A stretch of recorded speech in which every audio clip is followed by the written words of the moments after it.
Man bija tāds sajūta, ka es nožēlošu, ja es neiestāšos.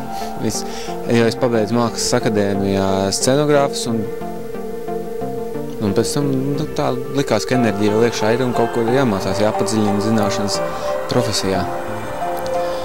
Festivāls, man liekas, ir ļoti liela izdevība tādā koncentrētā laikā mēģināt un uztaisīt vienu studiju darbu kopā ar motivētu grupu saviem kursabiedriem, kuriem arī ļoti gribās, teiksim, strādāt, izdarīt kaut kādu lietu, paeksperimentēt ar kaut kādām formas lietām un tomēr pēc tam to rādīt publiskajā telpā, saņemt tā kā pirmos komentārus, no kuriem mācīties un saprast savu, teiksim, darbu, kā viņš ierakstās kaut kādā kontekstā.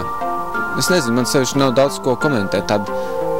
Kā pie latviešiem ir, tad, kad maza tāda kaut kāda vietiņa, kur kaut kādi cilvēki mēģina naudiņu nopelnīt ar ēdināšanas biznesu uz studentu rēķinu, un tad tāda sirsnīga vieta jau patiesībā.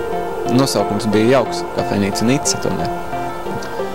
Ar izvēlēto materiālu priekš izrādes Dullais Dauka ir tā, ka tas tāds viens kārtīgs latviešu izglītības sistēmas raksturojošais lielums, jo rakstīts ir tad, kad latviešu tāda izglītība sākās, 19. gadsimta beigās, par cilvēku, kurš mēģina saprast apkārtējo pasauli un uzdod kaut kādus būtiskus jautājumus apkārt esošajiem cilvēkiem, kuriem tas liekas vairāk un mazāk smieklīgi, jo viņiem liekas, ka cilvēkiem ir kaut ko normāli jānodarbojās.